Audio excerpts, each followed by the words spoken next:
Hello students, let's begin with the first lesson, A Hero. It's written by R.K. Narayan. Hero ಅನ್ನುವಂಥ word ನಮ್ಗೆ ಕೇಳಿದ ತಕ್ಷಣ ನೆನಪಾಗೋದೇನು? ಒಂದೇ ಅವನು ಫುಲ್ಲಿ ರಿಚ್ ಆಗಿರ್ತಾನೆ, ಅವನಿಗೆ ಫೈಟಿಂಗ್ ಬರುತ್ತೆ, ಅವನು ಫುಲ್ ಸ್ಟೈಲಿಶ್ ಆಗಿ ಡ್ರೆಸ್ ಮಾಡ್ಕೊಳ್ತಾನೆ, ಅಥವಾ ಸಿಂಪಲ್ ಆಗಿ ಒಂದು ಬಡ ಕುಟುಂಬದಲ್ಲಿ ಹುಟ್ಟಿರ್ತಾನೆ. ಆದ್ರೆ ಅವನ್ ಮಾಡುವಂತ ಕಠಿಣ ಪರಿಶ್ರಮದಿಂದ ಏನ್ ಮಾಡ್ತಾನೆ, ಅವನು ಹಾರ್ಡ್ ವರ್ಕ್ ನಿಂದ ಮೇಲ್ ಬರ್ತಾ ಹೋಗ್ತಾನೆ. ಈ ತರ ನಾವು ಹೀರೋ ಅನ್ನುವಂತ ಕಲ್ಪನೆಯನ್ನ ಮಾಡ್ಕೊಳ್ತೇವೆ, ಯಾಕಂದ್ರೆ ನಾವು ಮೂವೀಸ್ ಗಳಲ್ಲೆಲ್ಲ ಅದೇ ತರ ನೋಡಿರ್ತೇವೆ ಅಲ್ವಾ. ಬಟ್ ನಿಮ್ಗೆ ಕೊಟ್ಟಿರುವಂತ ಹೀರೋ ಲೆಸನ್ ಅಲ್ಲಿ ಹೀರೋ ಆ ತರ ಏನಿಲ್ಲ. ಈ ಲೆಸನ್ ಒಂಥರ ಸಸ್ಪೆನ್ಸ್, ಥ್ರಿಲ್ಲರ್, ಕಾಮಿಡಿ ಎಲ್ಲ ಮಿಕ್ಸ್ ಆಗಿದೆ ಅಂತ ಹೇಳ್ಬೋದು. ಇದನ್ನ ಬರ್ದಿದ್ಯಾರು? R.K. ನಾರಾಯಣ್ ಅವರು. R.K. ನಾರಾಯಣ್ ಅವರ ಬಗ್ಗೆ ಒಂದ್ ಸ್ವಲ್ಪ ನೋಡೋಣ ಆಯ್ತಾ. He is widely considered to be one of the greatest Indian English novelists, who is known for simple and unpretentious writing style. He refers to R.K. Narayan. He is widely considered to be. ಅವರು ಯಾವ ತರ consider ಆಗಿದ್ದಾರೆ ಅಂದ್ರೆ, ನಮ್ಮ ಭಾರತದ English ಸಾಹಿತ್ಯದಲ್ಲಿ ಒಬ್ಬ great novelist ಅಂತ. ಅಂದ್ರೆ ಗ್ರೇಟ್ ಕಾದಂಬರಿಕಾರರು, ಒಬ್ಬ ಪ್ರಸಿದ್ಧ ಕಾದಂಬರಿಕಾರರು ಅಂತ ಹೇಳ್ಬೋದು. Who is known for simple and unpretentious writing style.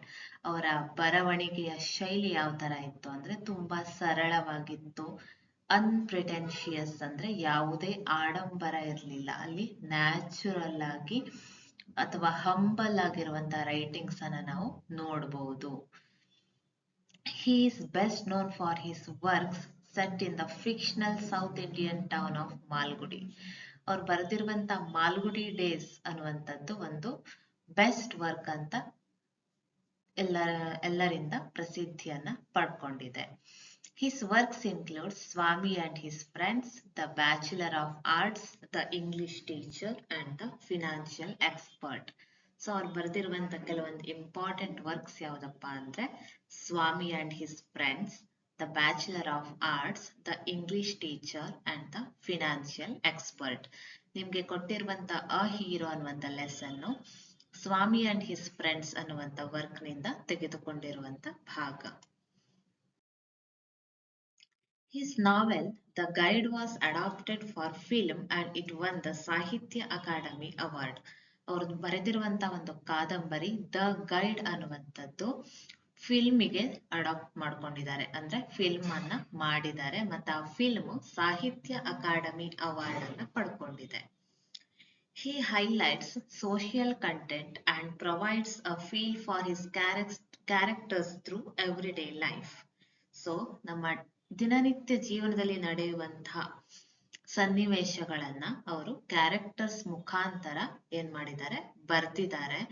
ಅವರ ವರ್ಕ್ಸ್ ಗಳಲ್ಲಿ ನೀವು ಸೋಷಿಯಲ್ ಕಂಟೆಂಟ್ ಅಂದ್ರೆ ಸೊಸೈಟಿಯಲ್ಲಿ ಅವ್ರು ಇದ್ದಾಗ ಸೊಸೈಟಿಯಲ್ಲಿ ಏನ್ ನಡೀತಿತ್ತು ಅದನ್ನ ಹೈಲೈಟ್ ಮಾಡಿದ್ದಾರೆ. He was nominated to the Rajya Sabha, the upper house of India's parliament. ಅವರು ರಾಜ್ಯಸಭೆಗೂ ಸಹ ಆಯ್ಕೆಯಾಗಿದ್ರು. ಇದಿಷ್ಟು brief introduction about R.K. Narayan. Okay, let's start the lesson. For Swami, events took an unexpected turn. Father looked over the newspaper he was reading under the hall lamp and said, Swami, listen to this. News has been received about the bravery of a village lad who, while returning home by the jungle path, came face to face with a tiger.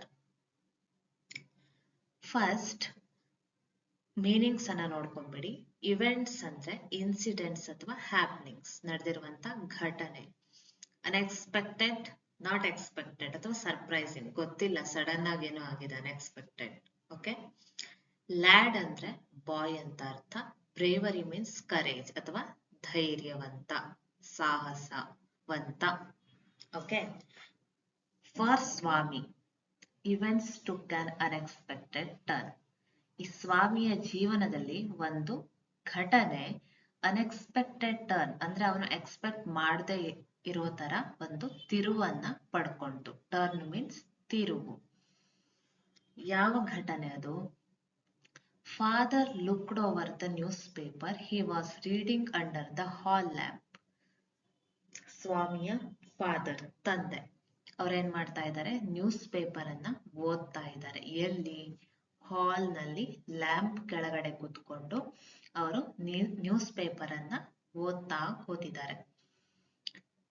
And sent means father said. Okay, Swami's father said, Swami, listen to this. Swami, ಇಲ್ಲಿ ಸ್ವಲ್ಪ ಕೇಳು, ನಾನು ಹೇಳೋದನ್ನ ನೀನು ಕೇಳು. News has been received about the bravery of a village lad. So ನಾನಿಲ್ಲಿ ಓದ್ತಾ ಇದ್ದೀನಿ ಒಂದು ನ್ಯೂಸ್. ಅದ್ರಲ್ಲಿ ಏನಿದೆ?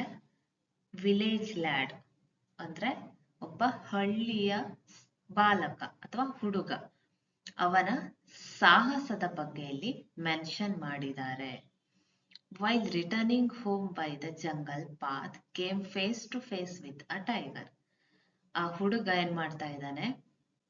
ಜಂಗಲ್ ಪಾತ್ ಅಂದ್ರೆ jungle means forest, path means way ಅಥವಾ ಮಾರ್ಗ. ಕಾಡಿನ ಮಾರ್ಗದ ಮೂಲಕ ಅವನು ಮನೆಗೆ ವಾಪಸ್ ಬರ್ತಾ ಇರುವಾಗ came face to face with a tiger, ಹುಲಿ ಅವನಿಗೆ ಎದುರಾಗತ್ತೆ. ಅವನಿಗೆ ಎದುರಲ್ಲಿ ಹುಲಿ ನಿಂತಿದೆ. ನೆಕ್ಸ್ಟ್ ಏನಾಯ್ತು? ಈ ನ್ಯೂಸ್ ಅನ್ನ ಅವ್ರು ಓದ್ತಾ ಇದ್ದಾರೆ. ನ್ಯೂಸ್ ಇನ್ನು ಮುಗ್ದಿಲ್ಲ, ಕಂಟಿನ್ಯೂ ಆಗಿದೆ, ಅದಕ್ಕೋಸ್ಕರ ಅಲ್ಲಿ ಡಾಟ್ ಡಾಟ್ ಡಾಟ್ ಮೆನ್ಷನ್ ಮಾಡಿದ್ದಾರೆ. The paragraph described the fight the boy had with the tiger. So ಆ ನ್ಯೂಸ್ ಪೇಪರ್ ಅಲ್ಲಿ ಈ ವಿಷಯದ ಬಗ್ಗೆ ಒಂದು ಪ್ಯಾರಾಗ್ರಾಫೇ ಇದೆ. ವಿಚ್ ಡಿಸ್ಕ್ರೈಬ್ಡ್ ಅಂದ್ರೆ ಆ ಪ್ಯಾರಾಗ್ರಾಫ್ ಏನನ್ನ ಎಕ್ಸ್ಪ್ಲೇನ್ ಮಾಡ್ತಾ ಇದೆ. Describe means explain. ಓಕೆ, ಏನ್ ಎಕ್ಸ್ಪ್ಲೇನ್ ಮಾಡ್ತಾ ಇದೆ ಅಂದ್ರೆ the boy had with the tiger. Fight the boy had with the tiger ಅಂದ್ರೆ ಬಾಯ್ ಟೈಗರ್ ಜೊತೆಗೆ ಏನ್ ಮಾಡಿದಾನೆ? ಫೈಟ್ ಮಾಡಿದಾನೆ.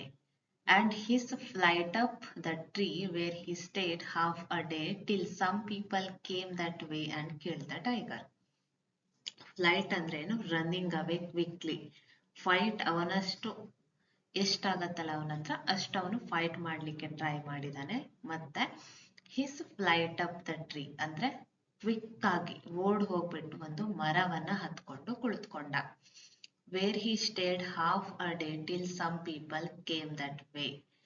ಅವನು ಅರ್ಧ ದಿನ ಆ ಮರದಲ್ಲೇ ಕುತ್ಕೊಂಡಿದ್ದಾನೆ. ಯಾಕಂದ್ರೆ ಅಲ್ಲಿ ಕೆಲವೊಂದಿಷ್ಟು ಜನ ಅದೇ ಮಾರ್ಗದಲ್ಲಿ ಬಂದ್ರು. ಅಲ್ಲಿ ತನಕ ಅವನು ಅದೇ ಟ್ರೀಯಲ್ಲಿ ಕುತ್ಕೊಂಡಿದ್ದ.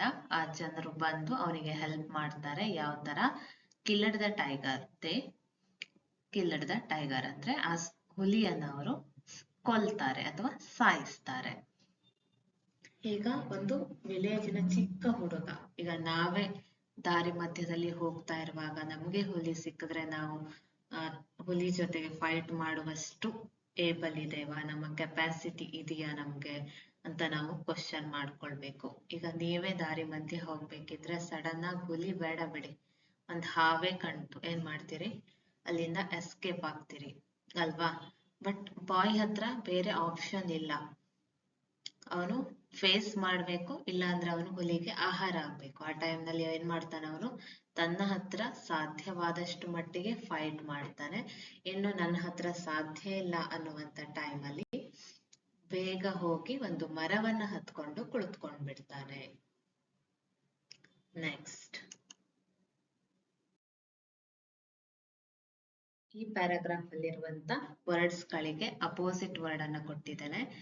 Bravery, cowardice, under, over, up, down, day, night. Next, phrases and meanings. Looked over ಅಂದ್ರೆ glanced at, face to face, directly confronting ಅಂತ ಮೀನಿಂಗ್ ಬರುತ್ತೆ. ಓಕೆನಾ? ಇದು ಮೊದಲನೇ ಪಾಠ, ಅ ಹೀರೋದ ಫಸ್ಟ್ ಪ್ಯಾರಾಗ್ರಾಫ್ ಅನ್ನ ಎಕ್ಸ್ಪ್ಲೇನ್ ಮಾಡಿರುವಂತ ವಿಡಿಯೋ. ನಿಮ್ಗೆ ಈ ವಿಡಿಯೋ ಇಷ್ಟ ಆಗಿದ್ರೆ ಲೈಕ್, ಶೇರ್, ಕಮೆಂಟ್ ಮಾಡಿ. ಹಾಗೆ ನನ್ನ ಚಾನೆಲ್ ಅನ್ನ ಫಾಲೋ ಮಾಡ್ಕೊಳ್ಳಿ. ಮುಂದಿನ ವಿಡಿಯೋ ಜೊತೆ ಮತ್ತೆ ಸಿಗ್ತೇನೆ. ಅಲ್ಲಿಯವರೆಗೂ ಟಾಟಾ, ಬಾಯ್ ಬಾಯ್. ನೆಕ್ಸ್ಟ್ ಪ್ಯಾರಾಗ್ರಾಫ್ಗಳನ್ನು ನೆಕ್ಸ್ಟ್ ವಿಡಿಯೋದಲ್ಲಿ ನಾನು ಎಕ್ಸ್ಪ್ಲೇನ್ ಮಾಡ್ತಾ ಹೋಗ್ತೇನೆ. ನೀವು ಕಂಟಿನ್ಯೂಸ್ ಆಗಿ ನೋಡ್ತಾ ಇದ್ರೆ ನಿಮಗೆ ಈ ಲೆಸನಿನ ಕಂಪ್ಲೀಟ್ ಮೀನಿಂಗು ಸಿಗತ್ತೆ. ಓಕೆನಾ?